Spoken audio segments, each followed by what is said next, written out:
سلام كم يمسكم خبركم تخطاتلتي ساعة شعات أخيلون لومي ربع 4 مجابيت تدالوا زينا وشتن وطان حيزنا لكم قريبنا لنا كتخطاتلنا بخبر زعدن بيترس منجز سارس زينا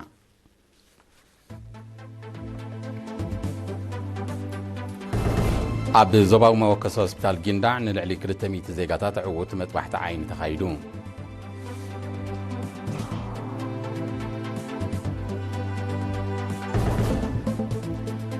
عبد زوا ماكل بمخنيات شمونت مجابي تهاجروا مع تلقى انستيو استفلالي مدبات تغانيعو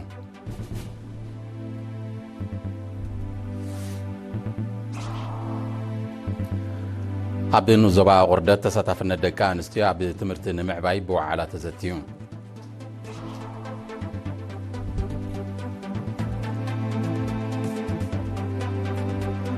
عبد الزبا مع كلام مبرعته استبزولو قرولا واغا ندادي بدرجه عالم كم زوسخه تغليصو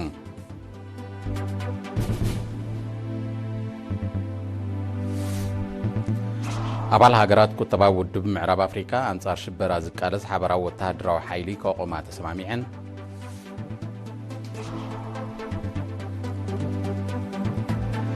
ባይቶ ዚምባብዌ ሃገሩ ሰደድ ዘይተመስራሐ ማዕድናት ክዝውንጽፍ ንዘውጻት ተውጥን አጽዲቆ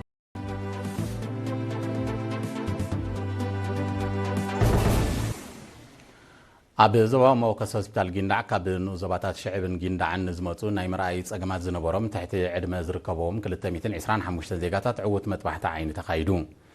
اتي كاب 27 لكاتيت كساب كلتا مغابيس تخايده مطبحتي مس مدفاع عدمه زعب حبل عيني عتم عيني كمون كال حمامات زتقالل منبارو زحبره كيلا مطبحت عيني دكتور ايوب بينه اقدمهم كساب محدارات كبابي بموراد زكايدو مرمراتات ازي حغازي كم زنبره غليصون دكتور يابا موداتا ابت زوا مس كلمات تاساسر عرات كختل زغل طنقطات سلازلو زيغاتات منصر عيني كزوترو دحر ملباو اتمدب نخعوت ممحدارات نزغبروا متحبار موغيسون مطبحت عيني زتقايدلهم وغنات بغيدوم اتي بناصا زتقايدلهم مطبحتي كاب زي تدليه ناي غيزي حالكن وصايتاتن كم زدحانم بمغلاط مسغانا قريبوم زي كمزيلن كله نتوم كاب استفلالي كبابيتات زموص حمامات بنبرت جندع ناي فترة انقدوت كم تقبرلهم وكيل إيرينا حبيرون أقدموا أبو هوسبيتالات ناقفانا فعابة شوعات 280 حدا زيغاتات تمساسالي مطبحات عيني تخايدو من بارو زكاريو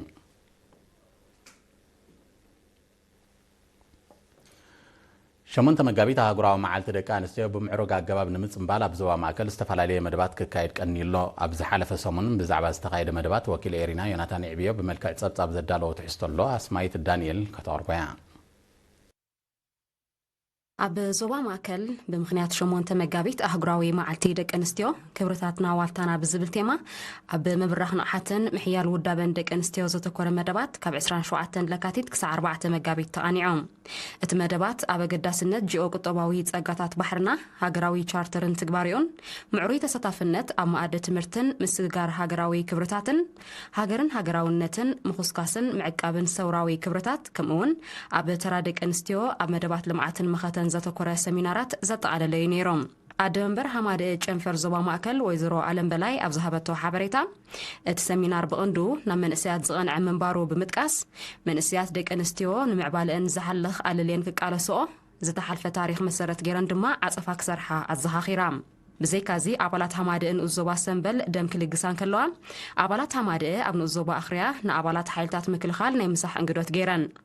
مسج أنفر منيستر تمرتي زوبا ماكل بموهد وددر مدارة تخايدو كمون على تمكرو توديبهم حلافيت محبر قطباوي أجل جلوت هامادة زوبا ماكل ويزرو إلسا جبرهانس أبزهابتو مجلتي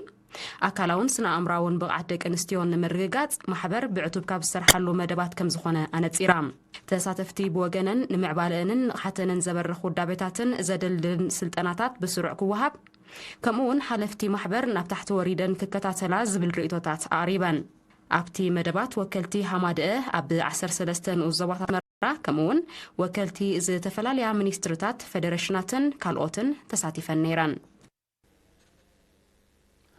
عب نوزبا غردت انكي من كل قال كتر دكان سيا ما اد تمرتي بمدلاي تساتافنتن زعب يلو بايتان مفتار زعلمه ببيت صحفه تمرتي نايت نوزبا استودبوا على تخايدون ابتو على اب كلهم درجات تمرتي بحفشا ما كلاين كلاين درجه دما بفلاي زره زلو تحت تساتافنت دكان استين ممحياش بعمق تزتيوم حلاف تمرتي ابتنو زبا ممهر صحي برهانه معوري زرغح زلو ناي تمرت عدل تفطير እኳ እንተሎ ተሳታፍነ ደቂ አንስትዮ ግን ከም ትዝድለ ከም ዘይ ዓብየ ብምጥቃስ ናብ 50 ሚታዊት ክም ንምባሉ ብውህደት ክስራሕ ፀዊዑ حلاف سنه ممهرنا ممهر احمد محمد نور بوغنو ተሳታፍነ ደቂ አንስትዮ ኣብ ቅድመ ትምርቲ 45 ሚታዊት ኣብ መባእታ 44 ሚታዊት ኣብ ማእከላይን ካላይን ደረጃ ድማ 40 ሚታዊት ጥራይ ምዃኑ ብምጥቃስ ቀንድ ጠንቅ ዝኾኑ ተሪዮታትን ሕጽረታትን አለሊኻ ንምውጋድ እቲ ዋዕላ አስተዋጽኦ ከም ዝገብር ዘሎ ጽኑዕ እምነት ገሊጹ ሓላፊ ጨንፈር ትምህርቲ ዞባ ጋሽ ባርካ መምህር ያሲን መሐመድን አምሓዳርኑ ዞባ ቁርደት አቶ ኢሳቅ ጡዑምን ድማ እቲ ወከልቲ ህዝቢ ትካላት መንግስትን አብያተ ትምህርትን ዘሳተፈ ዋዕላ ኣብቶም ንተሳታፍነት ደቂ አንስትዮ ዝዕንቅፉ ብድሆታት ዘተኮረ ብምዃኑ ፍታሕ ከምጽእ ትጽቢት ከም ዝግበር አብሪሆም አሞዳታ ተሳተፍቲ በብከባቢው ኣብ ዝረአዩ ዓንቀፍቲ ተሪዮታትን ክውሰዱ ዝግቦም ስጉምትታትን ድሕሪ ምዝታይ ተራ አመሓደርቲ ከባቢ ከዓቢ ድሕሪ አመለኻኽታ ንምውጋድ ዝሕግዝ ኣስተምህሮኣዊ መደባት ክድፋኣሉ ብዘይብቑዕ ምክንያት ደቆም ናብ ማእዲ ትምህርቲ ዘይልእኹ ስድራ ቤታት ድማ ኣራም ስጉምቲ ክውሰዶም ዝብል ርእቶታት ኣቕሪቦም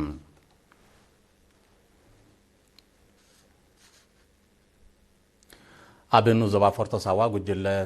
ህግደፍ በሐፈሻ ካድራት ድማ ብፍላይ ክብርታት ህዝባዊ ግንባር ናብ መንስያት ብምትሕልላፍ ተሳታፍነቶም ኣብ መደባት ልምዓት ንምዕባይ ቀዳምነት ሂቦም ክሰርሕሉ ጻውዒት ቀሪቡ ወኪል ኤሪና ሃብቶም ብርሃንን ዝለኣኾ ጸብጻብ ሮቤል በረኸት ኣብ ንኡስ ዞባ ፎርቶ ሳዋ ኣብ ምሕያል ውዳቤታት ህግደፍን ጽልወን ናብ መደባት ልምዓትን ዘተኮረ ሰሚናር ብ24 ለካቲት ተኻይዱ صحافة هكدف زواجاش باركا أمباسادر محمود علي جابرا أبي زمحلالفو ملختي مراحتي جلتاتن كادراتن كبرتات حزبا وجنبارنا من اسيات بمتحلاف تساتف النتوم أبدبات لمعات نمعبايك قدام النتي بمكسر حلو بمزخار أبستمدبلو عودي سراحن صفحن أرأيك خنو التحساسيبو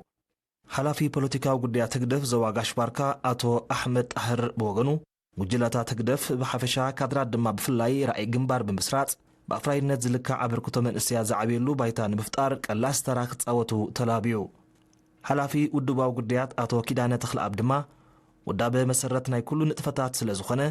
ንኣካላት መንግስትን ሕብረተሰብን ዘጠቃልል ኣወዳድባት ኣታትዩ ከማዊ ተሳትፎ ንምዕባይ ብዕቱብ ይስራሕሉ ከም ዘሎ ሓቢሮም ብኻልእ ወገን ተሳታፍነትን ብቕዓትን ተምሃሮን ምዕባይ ተራ ወለድን ኣመሓደርቲ ከባብን ክዓዝዝ ብ24 ለካቲት ኣብ ዝተኻየደ ዘተ መተሓሳስቢ ቀሪቡ حلافي بيت صحفة تمرتين وزبا فورتو سوا ممهر عبد الله صالح ناي تمرت عدل المصفاح بستوس دس قمتي زاقيت 25 نقطات تمرتين عبيتي 30 تكالات قدمه تمرتي 6 ناي مبعتا 10 خلتا ناي مبعتان معكلاين كلتا دما ناي معكلاين كلاين درجة عبيت تمرتي تواليدن رحيب عدل ترحيب كوانتلو ابتساتفنا دك انستيو بفلاي لعول صعري كم زدلي قليصو جيزاوي ام حدارين وزبا فورتو سوا اتو اراغاي مبرهتو ኣብቲ ንኡዘባ በሰንኪ ሰበኽ ሳግማዊ መነባብሮን ድሩት ንቕሓትን ነቲ ዕድል ብግቡእ ዘይጥቀማሉ ዓደታት ከም ዘለዋን ተሳታፍነት ደቂ ኣንስትዮ ትሑት ምህላውን ብምጥቃስ ብፍላይ ኣብ ምምሕደራት ከባቢ ርብዳን ፈዳዳብን ኣተኩሮ ምግባር ከም ዝድሊ ኣገንዚቡ ኣብ ንኡዘባ እምነ ሓይሊ ብውህደት ኮምን ትካላት ትምህርትን ብቕዓት መስርሕ ምምሃርን ምስትምሃርን ንምሕያል ዝሕግዝ ርክባት ኣብ 17 ምምሕዳራት ከባቢ ተኻይዱ እቲ ብቤት ጽሕፈት ትምህርቲ ናይቲ ንኡዘባ ተማእኪሉ ዝተኻየደ ርክባት ብቐንዱ ኣብ መስርሕ ምህሮ ዘጋጥሙ ድኽመታትን ሕፅረታትን ንምፍታሕ ዝዓለመ ኮይኑ ውፅኢት ትምህርቲ ንምምሕያሽ ኣብ ዝግበር ጻዕሪ ድርኺት ንምፍጣር እዩ ሓላፊ ናይቲ ቤት ጽሕፈት መምህር ተስፋይ ከሰተ ኣብ ዝሃቦ መግለጺ ስሉሳዊ ዝምድና ኣብያተ ትምህርቲ ወለድን ተምሃሮን ምሕያል መሰረት ናይቲ ክብጻሕ ዝድለ ሸቶ ከም ዝኾነ ብምጥቃስ ንብቕዓት ተምሃሮ ዘዳኽሙ ጠንቅታት ተለልዮም ንምፍዋሶም ሓባራዊ ጻዕሪ ክካየድ ኣዘኻኺሩ ብዝተፈላለየ ምክንያት ኣብ ንቡር ዕድሜኦም ትምህርቲ ዘይጀመሩን ካብ ትምህርቲ ዘቋረፁን ዜጋታት ናብ ማእዲ ትምህርቲ ዝምለሱሉ ዕድላት ንምፍጣር ኣመሓደርቲ ከባብን ወለድን ተዋሂዶም ክሰርሑ ከም ዝግባእ እውን ገሊጹ ሓላፊ ጨንፈር ትምህርቲ ዞባ ደቡብ መምህር ህብትዝጊ ኪዳነ ብወገኑ ብቕዓት ትምህርቲ ንምምሕያሽ ዝካየድ ኣስተምህሮታት ሓጋዚ ተራ ከም ዘለዎ ብምጥቃስ ኣብ መጻኢ ብዝተጸንዐ ንምቕጻሉ ክስራሕ ተላብዩ ግዝያዊት ኣመሓዳሪት ንዞባ እምነ ሓይሊ ወይዘሮ ትርሓስ ፈቓዱ ኣብዛ መወዳእታ ህዝቢ በሐፈሻ ወለድ ድማ ብፍላይ ረብሓታት ትምህርቲ ብዝግባእ ተገንዚቦም ደቆም ናብ ማእዲ ትምህርቲ ክልኡኹን ኣብ ዝለዓለ ደረጃ ንኽበጽሑ ከተባብዑን ኣዘኻኺራ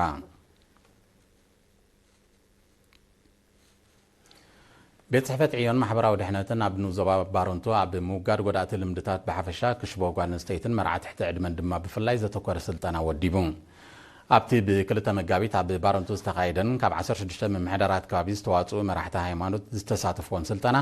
ኣባላት ኮሚቴ ምርግጋፅ መሰላት ቆልዑን ምውጋድ ክሽቦን ኣብ ዘቕረቦ ጸብጻብ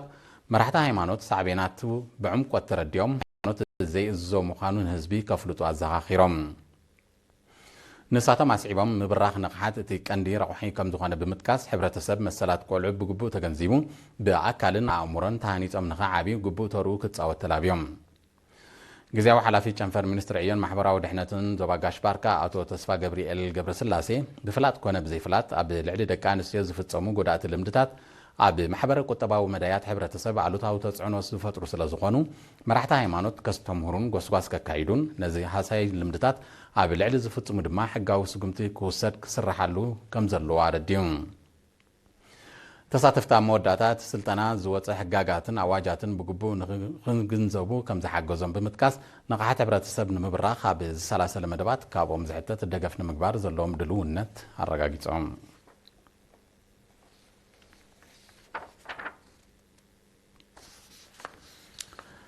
ዝኸበርኩም ተኸታተልቲ ስዕብ ኣህጉራዊ ዜናታት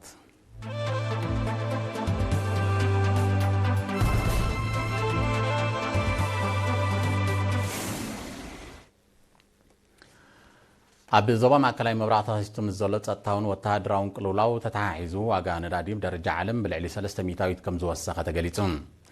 ብመሰረት ጸብጻባት ዋጋ ነዳዲ ኣብ ዕዳጋታት ዓለም ንበርሚል ልዕሊ $84 በፂሑ ከም ዘሎ እዚ ድማ ድሕሪ ወርሒ ጥሪ 2025 ዝለዓለ ምዃኑ ተፈሊጡ ኣሜሪካን እስራኤልን ኣብ ልዕሊ ኢራን ዝጀመሮ ወተሃደራዊ ስርሒት የስፍሕዎ ብምህላወን በቲ ሓደ ኢራን ተካይዶ ዘላ ናይ መልሰ ግብሪ ስጉምቲ ተሓይሎ ስለ ዘላ ድማ በቲ ካልእ ዋጋ ነዳዲ መሊሱ ክውስኽ ከም ዝኽእል ይእመት ኢራን ንመስመር መጻወ ህርሙዝ ብምዕጻው ብኡ ንዝንቀሳቐሰ መራኽብ ከም ተጥቅዕ ድሕሪ ምጥንቃቓ ኣብ ንግዳዊ ንጥፈታት ምስንኻል ከም ተፈጥረ ዝዝከር እዩ መጻወ ህርሙዝ ኣስታት 20 ሚታዊት ካብ ቀረብ ነዳዲ ዓለም ዝሓልፈሉ ኣገዳሲ ንግዳዊ መስመር ምዃኑ ዝፍለጥ እዩ ምስ ኩነታት ማእከላይ ምብራቕ ኣብ ዝተኣሳሰረ ምዕባለታት እስራኤል ናብ ደቡብ ሊባኖስ ገዚፍ ሰራዊትን ኣጽዋርን ከም ዘጸግዐት ተቓሊሑ እስራኤል ኣብ ዝሓለፈ ሳልስቲ ኣብ ልዕሊ ደቡባዊ ክፋል ቤይሩት ከቢድ ደብዳቤ ሚሳይላትን ድሮናትን ድሕሪ ምክያዳ ምንቅስቓስ ሒዝቡላህ ኣብ ልዕሊ ዕላማታት ደብዳቤ የካይድ ከም ዘሎ ዝዝከር እዩ እዚ ከምዚ ኢሉ እንከሎ ስጳኛ ሰራዊት ኣሜሪካ ኣብ ልዕሊ ኢራን ዘካይዶ ዘሎ ወተሃደራዊ ስርሒት ማዓስከራታ كتكن زغربتو حتى دحري منصاغا هاغورو مس اسبانيا زلوا نغداو زمدنا كم تقارصو بريزيدنت ترامب اتنقيقون قدامي مينستر اسبانيا بيدرو سانشيز بامريكان اسرائيلنا بلعلي ايران زكاي زلو سرحيت ناغراو حق زتحس زي مخني وتادراو متتاو مخانو بمتكاسيو نحتو امريكا نصيغو زلو بقال وغن اب العلم مشارختن زكاي زلو متكعتات ايران مبرعن كم استحاجازا خغلصات صنحات جرمن بريطانيا فرنسان ኣብቲ ኩናት በቐጥታ ክጽምበራ ከም ዝኽእላ ይእምታለዋ እተን ሃገራት ነቲ ካብ ኢራን ዝመጽእ ዘሎ መጥቃዕትታት ንምምካን ከምኡውን ንግዳዊ ንጥፈታት ማያትን ማእከላይ ምብራቕ ንምውሓስ እንተዘይኮይኑ ናብቲ ኩናት ከም ዘይሳተፋየን ኣቐዲመን ሓቢረን ነይረን ይኹን እምበር መጥቃዕትታት ኢራን ንርውሓታትን ከምኡውን ረብሓታት መሻርክትን ኣብ ሓደጋ የእትዎ ከም ዘሎ ብምጥቃስ መራኽብን ነፈርትን ኩናት ናብ ቆጵሮስ ይለኻ ስለ ዘለዋ ናብቲ ኩናት ክጽምበራ ከም ዝኽእላ ይግለጽ ኣሎ أول هاجرات كتبا ودب معراب أفريقيا مالت إيكواس أنصار الشبرة زكالس حبرا وتهدرا وحيلي كوقما مخانا حبيران لعلو سمز مكلها 10 تغلطة أبالات نايتي زبا ودب أبزي سالس زي أبزي سرعليون أبزي كايرو وركب اتي حبرا وحيلي أبزي عمت زي كقوم كم ترادو قليسام كم بقاسي كل التشعب أبالات زلوة حيلي كقومن لوجستيكاو معكولو أبزي سرعليون كقومن أبتسمع تتغيس اللون أبلات نتي حبرا وحيلي بعينة متأنن ممعبال كسرحة مخان دما أبتركب ترداديا أبز حالف كربع عامتات أبال نتن كابتي زوا ودب زح سحابة مالي نيجرن بوركينا فاسون شبران مكلاس زنتف لعليها مشتشع أبلات زلوا حيل وتادراوي حيلي كم زغمات ذكريو تتا زوا معرب أفريقيا بسنكي شبرا وترياتات نانكل قلي خير كم زلو مستي كبابي كربا زلو موجنات يحبرون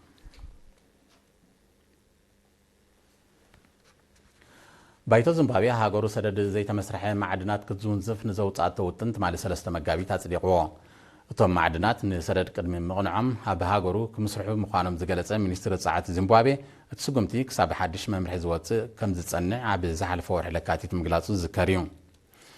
እቲ ዘቤታዊ ናይ ምምስራሕ መደብ ካብቶም ማዕድናት ዝርከብ ኣታዊ ክብ ዘብል ብምዃኑ ኣብ ቁጠባዊ ገስጋስ ሃገሩ ወታዊ ኣበርክቶ ዝህልዎ እቲ ሚኒስትሪ ኣሚቱሎ ጽላት ዕድና ልዕሊ 14 ሚእታዊ ጃምላዊ እቶት ዚምባብዌ ከም ዝሽፍን ጸብጻባት ይረዱ ሓያል ሃገራት ረብሓታትን ንምውሓስ ሰደዳ ኣገደስቲ ማዕድናት ኩንዝፋ ወይ እውን ጠቕሊለን ደው ከብላ ምጽናሕን ይግለጽ ጠለባት ብርቂ ማዕድናት ኣብ ወተሃደራውን ሲቪላውን መዓላታት እናሰፍሐ ይመጽእ ከም ዘሎ ዝፍለጥ እዩ ዩክሬን ኣብ ልዕሊ መስመር ነዳዲ ሻምብቆ ድሩዝባ ዝወረደ ዕንወት ክምርመር ብሰበስልጣን ኤውሮጳ ሕብረት ንዘቕረበ ሕቶ ነጺጋቶ ፕሬዚደንት ኮሚሽን ኤውሮጳ ኡርሴላ ቮንደር ላየንን ፕሬዚደንት ቤት ምኽሪ ኤውሮጳ አንቶኒዮ ኮስታን ብ24 ለካቲት ኣብ ዩክሬን ኣብ ዘካየደው ዑደት ኣብ ልዕሊ እቲ መስመር ነዳዲ ዝወረደ ጉድኣት ብጉጅለ ክኢላታት ኤውሮጳ ሕብረት ክምርመር ሓሳብ እኳ እንተቕረቡ ዩክሬን ግና ብጸጥታዊ ምኽንያት ከም ዝዓገተቶ እዩ ዝግለጽ ዘሎ ብዘይካዚ ኤውሮጳ ሕብረት ዩክሬን በቲ መስመር ዝግበር ምትሕልላፍ ነዳዲ ዳግም ክትጅምር ብተደጋጋሚ ጸቕጢ ይገብር ከም ዘሎ ንዲፕሎማሰኛታትን ሰበስልጣንን ናይቲ ሕብረት ብምጥቃስ ጋዜጣ ፋይናንሻል ታይምስ ሓቢራላ ሃንጋርን ስሎቫኪያን ነቲ ዩክሬን ብመስመር ድሩዝባ ዝግበር ምትሕልላፍ ነዳዲ ደው ንምባል ኣብ ዝሓለፈ ወርሒ ጥሪ ዝወሰድኦ ስጉምቲ ብምቋም ኤውሮጳ ሕብረት ኣብ ልዕሊ ሩስያ ከጽድቆን ዝወጠነን መበል 20 ዙርያ ሓድሽ እገዳን ንዩክሬን 106 ቢልዮን ዶላር ብመልክዕ ለቓሕ ንምሃብ ዘውፅኦ እማመን ናይ ቆፍ መሰልን ተጠቒመን ከም ዝዓገቶ ዝዝከር እዩ ስሎቫኪያ ናብ ዩክሬን ክትገብሮ ዝጸንሐት ቀረብ ኣገልግሎት ሓይሊ ኤሌክትሪክ ከም ዘቋረጸቶ እውን ኣይርሳዕን ክልቴን ሃገራት ዩክሬን ብፖለቲካዊ ምኽንያት ንዳግሚ ምጅማር ናይቲ መስመር ከም ዘዳናጎየቶ ክኸሳን ከለዋ ዩክሬን ግና እቲ መስመር ብመጥቃዕቲ ሩስያ ዕንወት ከም ዝወረዶ ብምሕባር ነቲ ክሲ ክትነጽጎ ጸኒሓላ ይኹን እምበር መንግስቲ ሃንጋሪ እቲ መስመር ነዳዲ ይሰርሕ ከም ዘሎ ዘርኢ ናይ ሳተላይት መርትዖ ከም ዘለዎ እዩ ዝገልጽ ዘሎ ሃንጋሪን ስሎቫኪያን በቲ መስመር ካብ ሩስያ ብቐጥታ ነዳዲ ዝቕበላ እንኳ ኣባል ሃገራት ኤውሮጳ ሕብረት እየን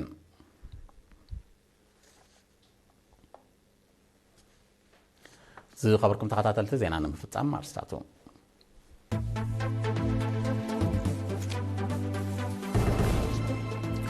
ኣብ ዞባዊ መኮስ ሆስፒታል ጊንዳዕ ንልዕሊ 200 ዜጋታት ዕውት መጥባሕቲ ዓይኒ ተኻይዱ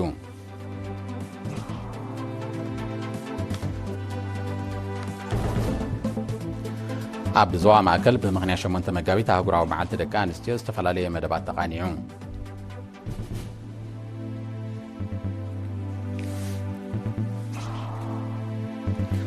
ኣብ ንዞባ ቁርደት ተሳታፍነት ደቂ ኣንስትዮ ኣብ ትምህርቲ ንምዕባይ ብዋዕላ ተዘትዩ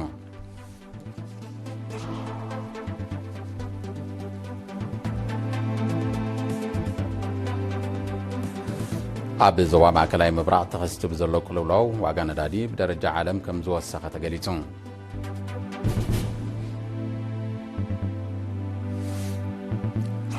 ኣባል ሃገራት ቁጠባ ውድብ ምዕራብ ኣፍሪካ ኣንጻር ሽበራ ዝቃለስ ሓበራዊ ወተሃደራዊ ሓይሊ ከቆማ ተሰማሚዐን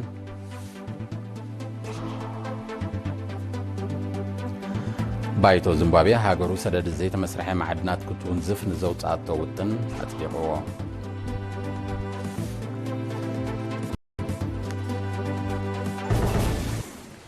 ዝኸበርኩም ተኸታተልቲ ዜና ተፈጺሙ ምስ ተረፉ መደባትና